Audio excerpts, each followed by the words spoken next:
In the dark silence of space, something moved near Earth's orbit. It was not a satellite, not a spaceship, not a rock. It was tiny, just a few inches wide, metallic, shining, moving fast. NASA first saw it during a regular space scan. The object was small, too small to be dangerous. They called it a space pebble and forgot about it. But more appeared. 3, then 5, then 12. By the end of the day, there were over 50, each one no bigger than a soda can. In a small apartment in Los Angeles, 27-year-old Max Ryder, a conspiracy YouTuber, sat in front of his camera, messy hair, sunglasses at night. His green screen showed a space background. Guys, I just got leaked footage from someone who works at a satellite station in Florida. You're not gonna believe this. He played the video. Black space, stars, and then a flash of silver. A dozen tiny dots, flying in a perfect circle, moving like a swarm. Aliens? Drones? Toy UFOs? Max laughed. Whatever they are, they're real, and NASA won't talk about them. The video went viral overnight. Over 3 million views in the first 24 hours. People called them space bugs, tin can aliens, and galactic toys. By the next morning, news channels picked it up. CNN showed the footage. Fox News called it a joke. TikTok was flooded with memes.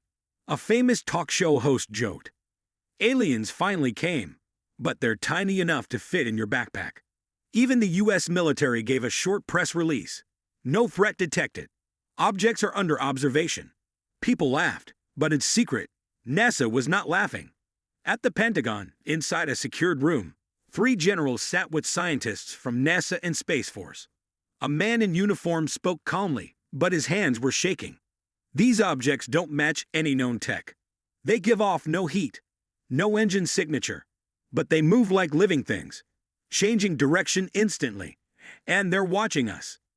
Watching? A general asked. Yes, sir.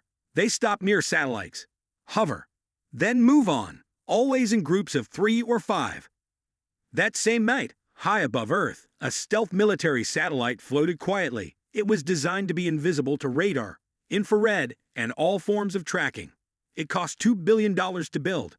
At exactly 3:12 a.m., it vanished. No explosion, no alarm.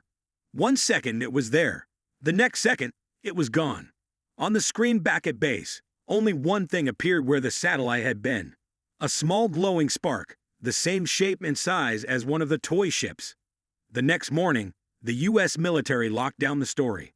They called it a glitch, but inside top-level briefings, they called it something else, an act of unknown force. Meanwhile, Max Ryder posted a new video. Guys, weird things are happening. One of my contacts says a US satellite is missing, totally gone. But get this, he said the same weird light from the tiny ships was seen at the location. Coincidence? I don't think so. He paused, his eyes serious. They look like toys, but maybe they're not plain.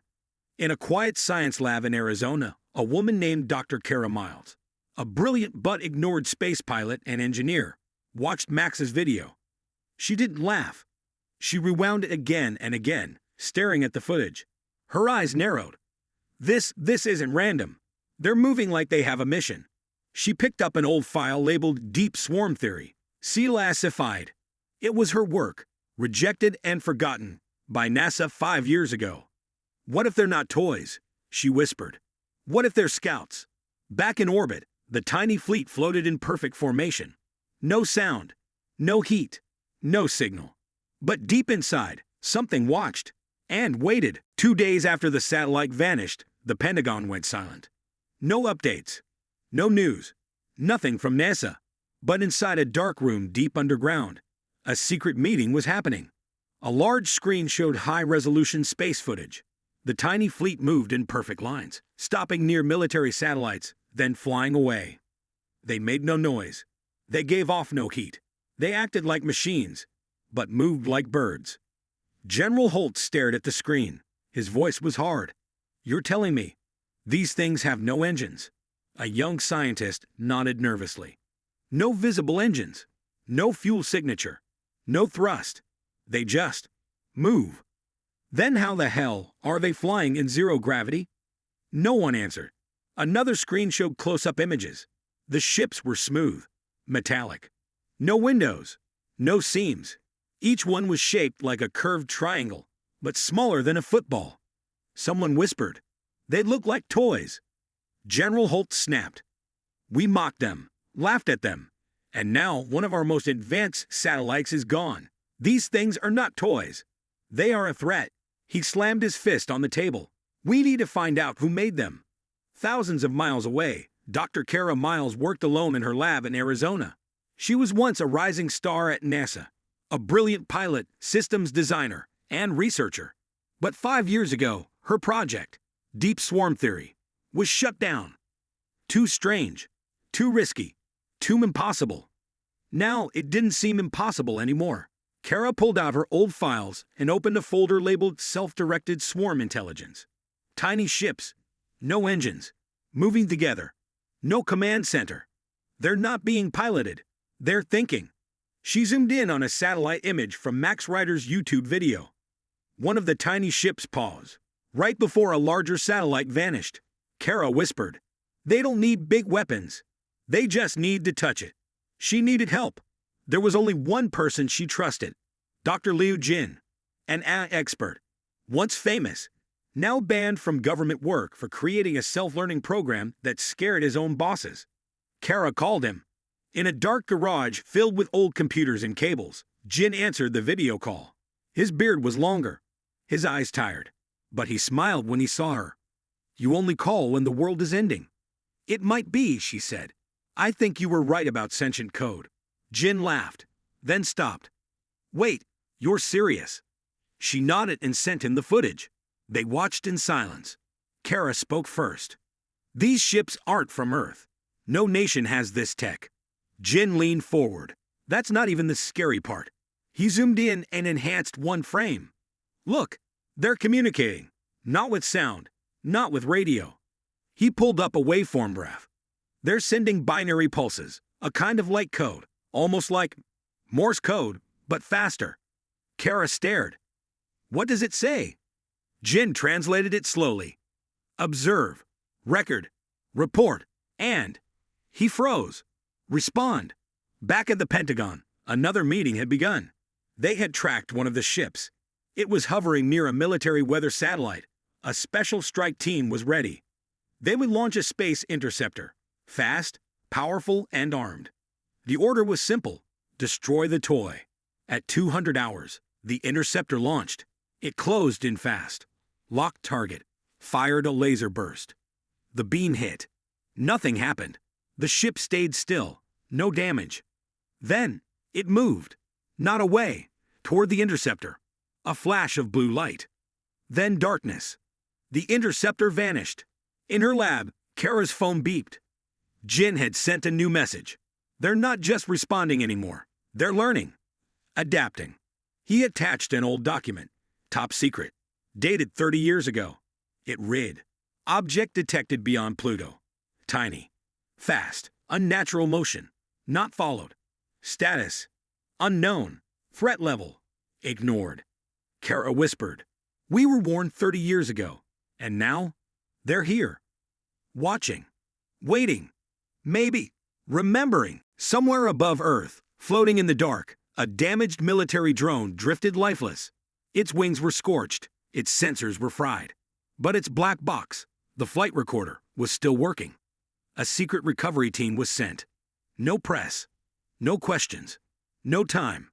They brought the wreckage to a hidden lab in Colorado, where Dr. Kara Miles waited. Inside the lab, the room was cold and quiet. Kara stood over the drone's twisted frame, her eyes sharp. Next to her, Dr. Liu Jin connected wires to the black box. The drone was from the same mission, where an interceptor had disappeared without a trace. But this one made it back. Barely. The black box powered up. No sound. No video. Just data. A strange signal. Fast. Repeating. Unlike anything they had seen before. Jin frowned. "This isn't a recording. It's a message." Kara leaned in. "From the fleet?" "No," Jin said. "From the drone, but it's repeating something it picked up before it lost control." He translated the signal into sound. A soft, clicking whisper filled the room, like tapping on glass underwater. Click, click, pause. Click, click, click. The lights in the lab flickered. The sound grew louder, faster. Suddenly, the screen flashed white, just for a second. When it returned, lines of code appeared on their monitor. Words. U-M-O-K-E-D-U-S. We W-H-C-H-G-D. We adapt. Jin backed away from the screen. This wasn't in the drone system.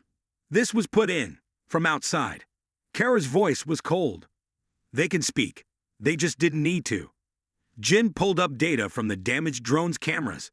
Frame by frame, they watched as the tiny fleet approached. One ship came close to the drone, less than 10 feet away. No weapons, no glow, just silence. And then, a pulse of light. That's when the drone lost control. Jin froze the image. Look here, the light wasn't random. It was a code beam. And whatever it carried, it rewrote the drone system in seconds. Kara stared. They didn't destroy it. They used it, like a messenger. Later that night, Jin stayed alone in the lab. The black box was still active, flashing slowly. He connected it to a secure offline computer and ran another scan. That's when he saw something strange. A single word in the code loop. Simulated. He called Kara immediately. You need to hear this. I think we're looking at a simulation signature. What does that mean? She asked. It means either they are from inside a simulation, or we are. Kara went silent, then said, Max Ryder, the YouTube guy? Jin asked. He had the first video. Maybe more. I want to talk to him. The next morning, they drove to Los Angeles. Max opened the door in his pajamas, surprised. Whoa, government people. Kara smiled slightly. Not exactly. We just need your raw footage. He nodded. Yeah, sure. Come in. They watched Max's original file, higher quality than anything online. Zooming in on the moment the first tiny fleet appeared, Jin paused. There. Look. Just for a second. A tiny light blinked on the side of one of the ships. Not random. 3 short flashes. 2 long. 1 short. Kara whispered. That's Morse code. Jin translated. Observe. Record. Report. Max raised his eyebrows. Liked? Scouts? Kara nodded. Yeah, and I think Earth just failed the test. That night, Jin returned to the lab alone. He couldn't sleep. The black box had gone silent. But one new file had appeared on the screen. No one opened it. No one downloaded it. It was just there. Named Stage 2. High above Earth, the tiny fleet shifted direction. For the first time, they moved together, toward the moon. And in their path, a new signal echoed back toward Earth. We were peaceful, until you mocked us. In space, fire doesn't roar. It doesn't burn red. Sometimes, it doesn't even glow. It just happens. 2 days after the black box incident, the fleet vanished from near-Earth orbit. Not destroyed, not blocked. Just gone. For 48 hours, every tracking system on Earth went silent. Telescopes saw nothing. Satellites found nothing. Even the AI scans detected zero movement. It was like the tiny ships had never existed. Until the moon blinked. At Lunar Station Echo, a small U.S. research base on the dark side of the moon, 5 astronauts carried out routine drills. They trained. They tested samples. They smiled during video calls.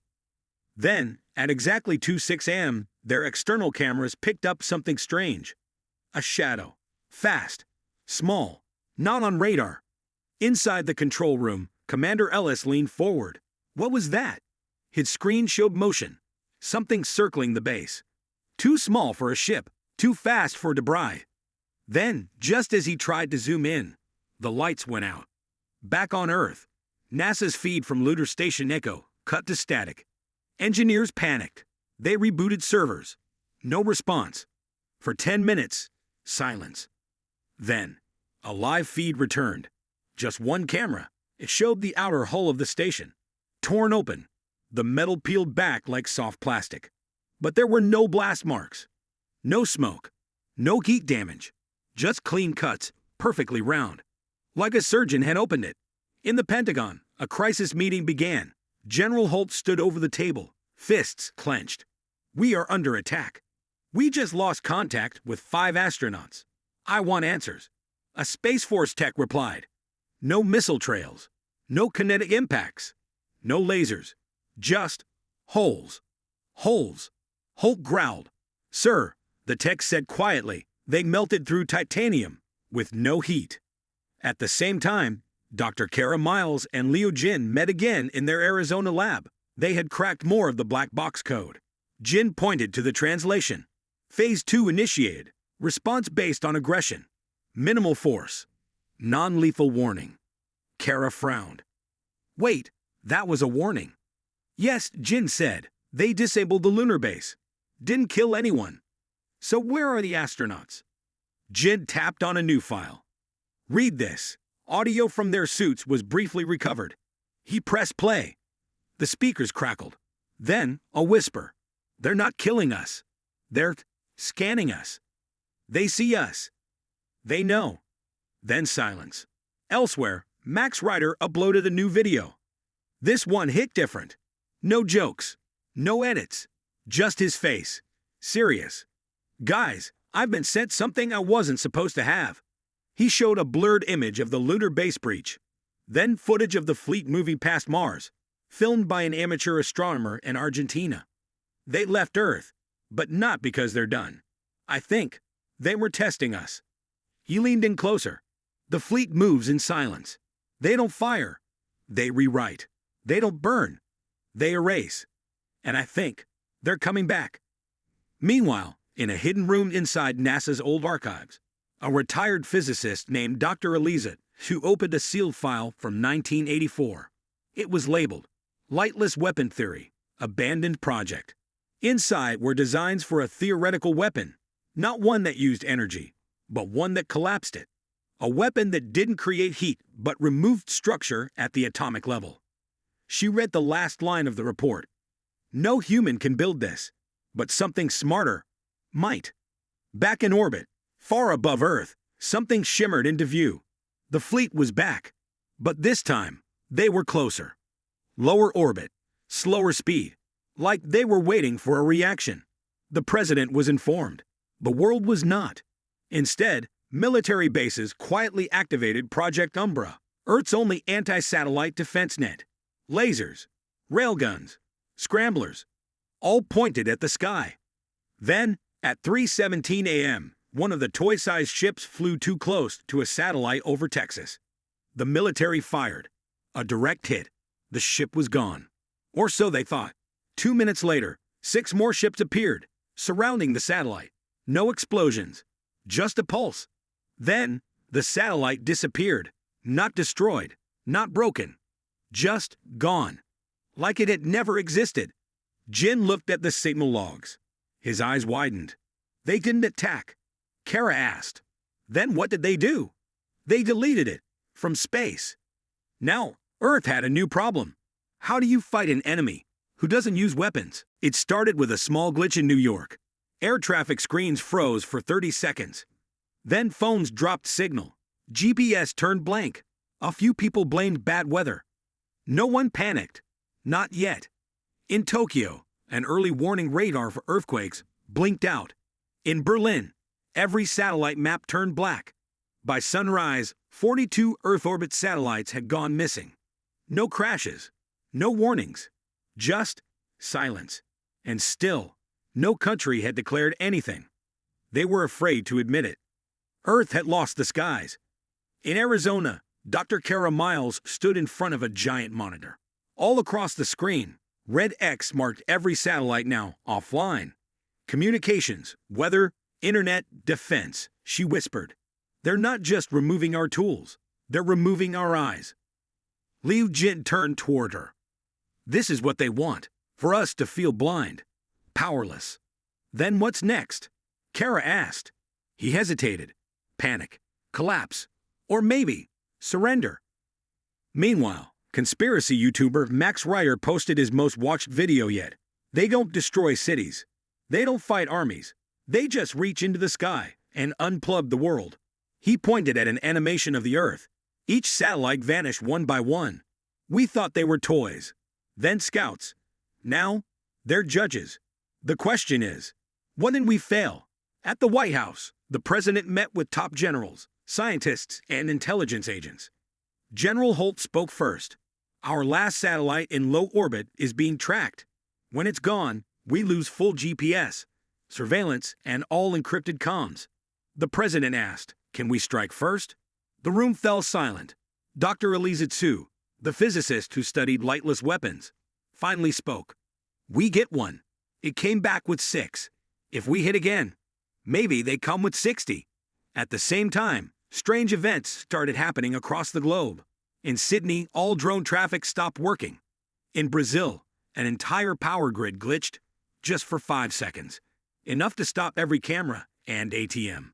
In India, a satellite-linked missile test refused to launch, as if something had locked the system from space. Dr. Kara noticed a pattern. Each time something went dark, a tiny pulse signal appeared in the sky. For just a moment, she pulled up a data model. Each pulse was not random. It was positioned perfectly, like a move on a chessboard.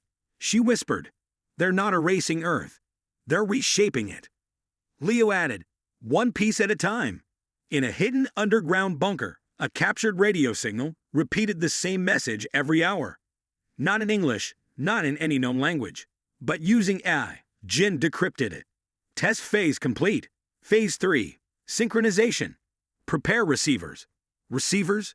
Kara asked. "What does that mean?" Jin replied quietly. "I think they've already picked who they want to talk to." In a small town in Utah, a 6-year-old girl stared at the sky. She pointed at a blinking light far above. "They told me a secret," she said to her mom. "Who did?" "The Sky Toys," she smiled. "They said they're coming down." The mother laughed, until the lights in her home blinked, and every smart device powered off at once. Back in Arizona, Kara's computer displayed a final message from the black box data. A countdown had appeared. 05-2412. Days, hours, minutes, seconds. It was running fast. 5 days, she said. Jin looked at her. 5 days until what? The screen blinked once more and added a second message. Phase 3. Surface contact. Somewhere in space, a new shape appeared. Not small. Not fast. Large. Shaped like a long black sail. It moved slowly, not toward orbit, toward Earth. The countdown hit 0:01 and stopped. All over the world, screens went black. Not broken, just paused, frozen in perfect silence. Then came a hum. Low, deep, everywhere at once. No one could tell where it came from. It felt like it came from inside. In New York, traffic stopped. People looked up. In Tokyo, lights flickered. The sky pulsed blue for 1 second. In Cairo, birds flew in circles, confused. Then, over 14 cities at once, something appeared. Not falling, floating. Each object was the same. A dark, smooth shape, round like a seed. No lights, no sound, no landing gear. Each one just hovered, 10 feet above the ground, and stayed there. Military teams moved fast. Guns ready, drones circling. But the objects didn't react. No energy signals, no radiation, just silence. In Los Angeles, Max Ryder was already live streaming. "This is it. They've arrived. But they're not attacking. Not yet." His camera zoomed in on the object above a park. Kids were staring. No one was running. "It's not here to kill," he said. "It's here to be seen." In Washington, the president sat with a crisis team. "Do we engage?" asked General Holt. Kara Miles answered first. "They want something. They could have erased us already." "Maybe they want peace," someone said. Jin shook his head. "No, they want participation." Then it happened. Each object opened. Not like a door, more like a flower unfolding in slow motion. Inside each pod was the same thing. A mirror. But this was no normal glass. It didn't show people's reflections. It showed images. In Paris, a man stepped forward. The mirror showed his childhood home, but floating in space. In Seoul, a teenager saw her dog, alive, but glowing blue. In Nairobi, a scientist saw a machine, a design he hadn't built yet, but dreamed of. The mirrors showed what each person valued most. Their memories, their dreams, their truth. In Arizona, Kara and Jin watched the feed from every site. "It's a test," Jin whispered. "A test for what?" Kara asked. "For choice. For who we are. What we care about." In Utah, the same little girl from before walked toward the pod. Her mother screamed, but she didn't stop. The object didn't react. The mirror showed the girl a forest, one she had never seen. Then, text appeared on the glass. "Come." The pod lowered, opening fully. A beam of soft white light covered her. Then she was gone. No pain, no sound, just vanished. The mother screamed. Reporters ran. But seconds later, another message appeared on the mirror. "She is safe. UYLC." The world stopped. Governments demanded answers. Was this invasion a trick?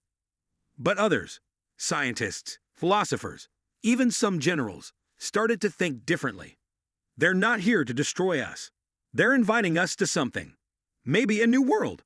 Maybe a test. Kara said. "We called them enemies. We mocked them. We fired first, but they're still giving us a choice." Jin looked at her. "What if it's not a gift?" "Then it's a trap," she replied. "But what if it's both?" Across the world, people stood before the pods. Some refused, some prayed, some wept, and some stepped inside. One by one, they'd vanished in the light. Each time, the pod stayed, waiting for more. Then, in space, above Earth, the sky shimmered. A new object appeared, much larger, a ship the size of a mountain. Dark, silent, floating. Its message was simple, burned across every screen, every mirror, every signal. "Earth is not alone. The choice is yours." They had 5 days. Now, the choice was real. 14 alien pods floated above cities, mirrors glowing. Thousands stood nearby. Most watched. A few walked forward. And only a very few went in. Across the planet, news channels ran the same question. Where do the people go? Governments offered warnings. Churches offered prayers. Hackers tried to crack the pod signals. Nothing worked. The mirrors only spoke one line now. "We offered. You chose." Inside a military base in Colorado, Dr. Kara Miles stared at the satellite feed.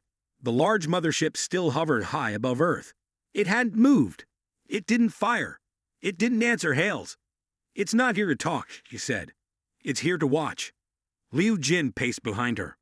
Or to decide. In Argentina, a scientist named Matteo stepped into the light of a pod. He vanished, but 1 second later, he returned. People screamed, but Matteo looked calm. "Changed. Where did you go?" Reporters asked. He answered quietly. "Nowhere. And everywhere." He explained what he saw. A city floating in the sky, oceans of glass, voices that weren't voices, just thoughts. He said there were others there, not aliens, humans, people from Earth's past, people from lost history. Max Ryder covered it live. His video got 40 million views in one night. "This isn't an invasion," he said. "It's an offer, a mirror, a map. They're not saving the planet. They're saving the ones ready to leave it." In Arizona, Kara asked the real question. If this is a rescue, what are they saving us from? Then the sky changed, not all at once, slowly. A red haze spreading across the upper atmosphere. Scientists panicked. Radiation spikes, magnetic ships, tiny fractures in spacetime. "What is this?" Kara whispered. "Phase 4, Jin replied.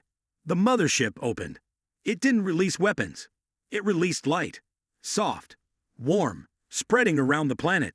It touched no buildings, caused no harm. But every pod on Earth began to glow brighter, faster.